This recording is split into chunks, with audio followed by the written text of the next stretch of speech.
So, welcome to a discussion of some of the possible values of K, or some of the uses of K in the equilibrium game. So, K is for equilibrium. Capital K, not lowercase. That's a whole different animal. It can be the equilibrium constant, where K equals 0.2. Or it can be the equilibrium expression, where K is the concentration of the products raised to the power of the coefficients divided by the concentration of the reactants raised to the power of the coefficients. Okay. We are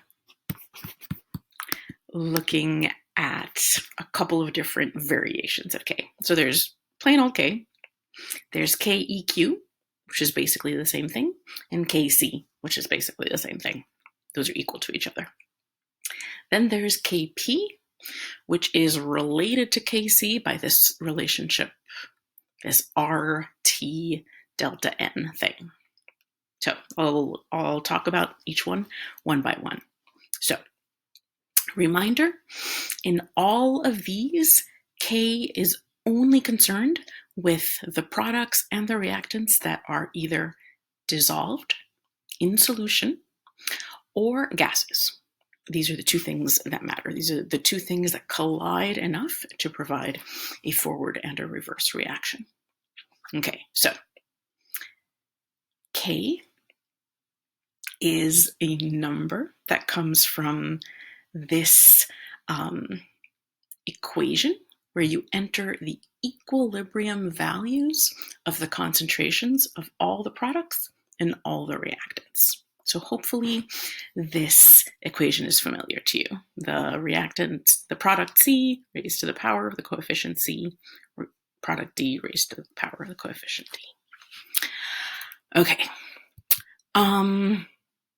So because K can be Kelvin too, it's also a capital K. Sometimes, to be clear, people will call it KEQ, sub-EQ, and that just means equilibrium constant. Some books write it one way some of the time, the other way the rest of the time. I don't think that the AP consistently does one or the other. You need to know that if we're talking about K, you're talking about KEQ, and we can use them completely interchangeably.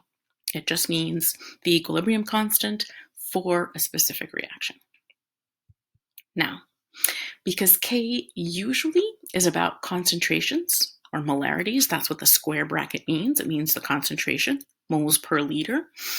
Sometimes the K, the equilibrium constant, is referred to as KC for concentration.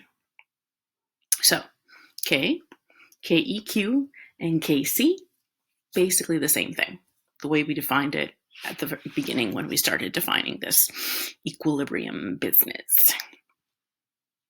However, we mentioned that gases are important. Gases can reach equilibrium.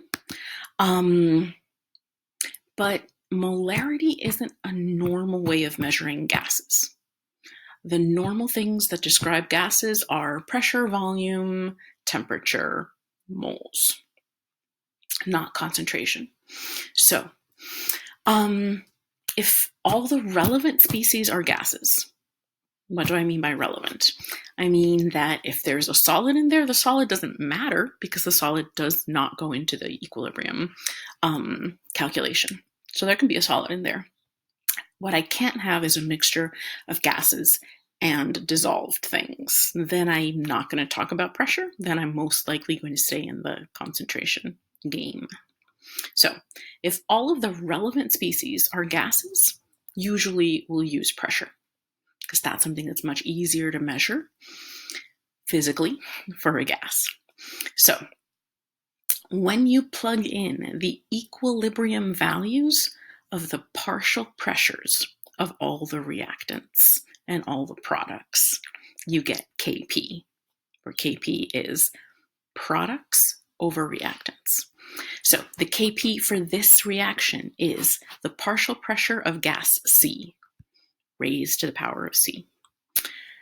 The partial pressure of gas D raised to the power of the coefficient of D, divided by the partial pressure of gas A raised to the power of the coefficient A. You get the idea. So it's partial pressures. Remember that if I add up all of the partial pressures, they will equal the total pressure. There are lots of problems that play with that relationship. They'll give you some of the partials, they'll give you the total, you have to figure out that you subtract them to get the other partials or something like that. So with gases, the whole gas laws come into play. So there are lots of problems that use Kp. So if everybody relevant is a gas, you call it Kp, and you use pressures. Doesn't matter what unit you're using, as long as they're all using the same unit. Can be atmospheres, millimeters of mercury, kilopascals. Okay, now Kp and Kc. So a gas can have a molarity. I can talk about moles per liter of a gas. It can also have a pressure. So sometimes I'm given one of them, Kp, and asked to find Kc, or I'm given Kc and I'm asked to find Kp. So there is a relationship. All you need to know is that the relationship is this. Kp equals Kc times R, the ideal gas constant, the 0.0821 liters, atmospheres per Kelvin, or whatever it is, times T, the absolute temperature in Kelvin, only in Kelvin, not in Celsius, times delta N, the difference in moles. So that part might not be clear right now. So I want to explain where this relationship comes from to see if this delta N makes sense to you, and then we'll practice. So where does this craziness come from? Well, pressure times volume equals moles of gas times the ideal gas constant times temperature. That's the ideal gas law. We know this. This is the definition of concentration, of molarity. Molarity is moles over volume, where volume has to be in liters to get molar. That's okay, we can do liters. Okay, so for gas A, chosen because it is the first letter in the alphabet, not because there's anything special about gas A, P sub A, that means partial pressure of gas A, can be found by plugging into the ideal gas law, the moles of gas A times R, the constant, times the temperature, divided by the volume. I tried to keep in the same color, in this gray, things that are shared. If the gases A and B and C and D are in the same container, they're taking up the same volume. If they're in a 3-liter container, each gas is taking up 3 liters. They're also at the same temperature. How do I know that? If they were at different temperatures, heat would flow until they reach thermal equilibrium. That's what heat does. It's a law of thermodynamics. So if I have a system at equilibrium, it has to have the same temperature everywhere. So T is the same, V is the same for everybody. Okay, notice that you have an N over V. N over V is a concentration. So I can write that as the partial pressure due to the partial pressure of gas A equals the molarity of gas A times RT. Or I can write it in a way that might look more familiar to your eyes that have been looking at K values recently. The partial pressure of A equals a square bracket concentration of A times RT. Okay, so I go back to my definition of Kp. So Kp was the partial pressure of each of the products over the partial pressure of each of the reactants with the coefficients as exponents. Fine. I'm going to substitute. Instead of the partial pressure due to C, I'm going to write the concentration of C times times RT. Instead of D, I'm going to write the concentration of D times RT. So I'm just subbing in the relationship I found before. If it's true for gas A, it's true for gas B, it's true for gas C, it's true for gas D. There's nothing special about gas A. They're just following the ideal gas law. So I'm back here. So I've plugged in concentration of the gas times RT. I'm going to just pull out the RT factors. There's a bunch of RTs. Everything is being multiplied by RT. I'm going to pull out the RTs in the numerator. So there's RT to the power to the C power, and there's RT to the D power. I'm pulling those aside. The same thing happens in the denominator. There's RT to the A and RT to the B. I'm pulling those aside. Hopefully you remember from exponent school that if you have RT to the A times RT to the B, you multiply those two together, you get RT to the power of A plus B. Okay, so that's where this C plus D and A plus B come from. I'm going to keep on going. If you want to pause there and think about it, make sure that it makes sense, go for it. Okay, but that is not as simplified as it should be. Ooh, I just realized I am missing the little C coefficient. Ooh.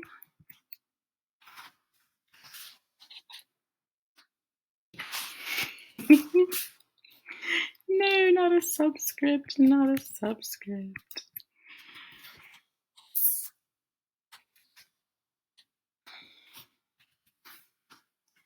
Okie doke. So, and that's true. A. Little a is the coefficient for B, big A and for RT. Sorry about that. Okay, so hopefully when you look at the concentration of C to the C power, concentration of D to the D power, this part is the same as Kc. So I can just take all of that, the C, the D, the A, the B, that just equals Kc. That was the definition of Kc. Kc was the concentrations of these dudes raised to these powers. Let me try and simplify the RT stuff. So I've got RT raised to the C plus D over RT raised to the A plus B. So again, hopefully you remember from some math class that if you have x to the third over x, you do x to the 3 minus 1, x to the second power. So if you're dividing it by the same base with a different exponent, you subtract. So it's the coefficients of the two products minus the coefficients of the reactants. That's what the RT is raised to. So I've got Kp equals the equilibrium constant when I'm using concentration times RT, ideal gas constant, temperature in Kelvin, raised to the power of the sum of the two coefficients for the products. It can be 3 products, it can be 1 product. The total moles of product minus the total moles of reactant. We're getting closer.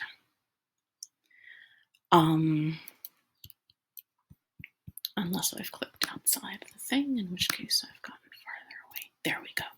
Okay, so this is where we were in the previous one.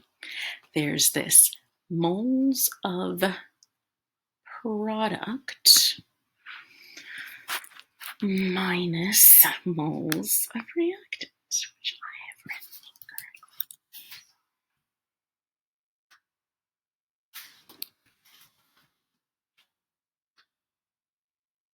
correctly. Okay, so The coefficients that matter are the coefficients of the gases. So if I add up all of the coefficients, I'll have all of the moles of gases in a product. If I add up all the coefficients in the reactants, A plus B, I'll have the moles of gas in the reactants. So basically, that delta N means the change, that's what delta is, the change in moles of gas. So if I start out with 2 moles of gas and I end up with 7, then it's 7 minus 2 to the 5th power. If I start out with 2 moles of gas and I end up with 2 moles of gas, the change in moles of gas is 0. It's just RT to the 0th, which is 1. Okay, so Kp is the same as Kc as long as the total number of moles of gases stays the same. If more gases are being created or fewer gases are being created, then Kp equals Kc times RT raised to the power of the change in moles of gas. Okay, let's actually look at an example. So let's say you're given Kc and you're asked to find Kp. So here's a reaction: dihydrogen sulfide, CH4, which is methane, hydrogen gas, carbon disulfide. I have a Kc of 5.27 times 10 to the minus 8. That's a tiny number, meaning that there's only a small amount of product produced compared to the amount of reactant. So at equilibrium, it's mostly reactants, a tiny bit of products. Okay, I'm at 700 degrees Celsius. Great, I have the temperature. Do not write down temperatures in Celsius. Convert them to Kelvin before you do anything. So this relationship, this used to be something that you had to memorize because it was not on the AP equation sheet, but thanks to the wonders of the pandemic, you don't need to worry about that. You can look up this relationship, but you do need to know how to apply it. So Kp equals Kc times RT delta N. Do you know what R is? Do you know what T is? Do you know how to find delta N? If you want to pause and work on it, the next page I'll have the answer. Okay, so for Kc, I write in the given value of Kc, 5.27 times 10 to the minus 8. For R, I write down the gas constant. I used 821 instead of 8206. You can use either. Our number will be off a tiny bit, but that's okay. Now I'm realizing that I probably should have used 3 sig figs, but I did not. Okay, times the temperature. The temperature is 700 plus 273, 973. Change in moles of gas. How many moles of gas are there in the product? There are 4 plus 1, 5 moles of gas. Minus, how many were there to begin with? 1 plus 2, 3. 5 minus 3 is 2. So plug in this times this squared times this is 3.4 times 10 to the minus 4. So the numbers are not the same. This I can use with pressures. This I can use with concentrations. The numbers are not the same because moles of gas are being produced. Okay, one more example where we go the other way around. So feel free to pause, work out the example on your own. The answer's coming up. So let's say that you're given Kp for a reaction. It's 1.48 times 10 to the 4. That's way bigger than 1. That's 14,800. That means that when this reaction reaches equilibrium, Most of the total pressure comes from the product, the NO2, and there is very little NO and O2 in the final mixture. There's always some, but very little. How do I know that? Because Kp is large, meaning there's way more product than reactant. Okay, I'm at 184 degrees Celsius. Lovely, thank you for telling me. Convert it to Kelvin before you move on. So convert to Kelvin, add 273. Okay, so I have Kp, I want Kc. This is going to involve a little more algebra, but that's all good. So because I'm not writing freely, I skipped a couple of steps. So to get Kc, I would divide both sides by RT to the delta n. So Kp over RT to the delta n. Another way of writing RT dividing by RT to the delta n is multiplying by RT to the negative delta n. So I just saved myself some space and saved myself a little bit of typing, frankly, and formatting by doing this. So I solved for Kc by dividing by RT to the delta n on both sides. If that math sounds ugly, take a second and do it out, and hopefully you'll end up in the same place.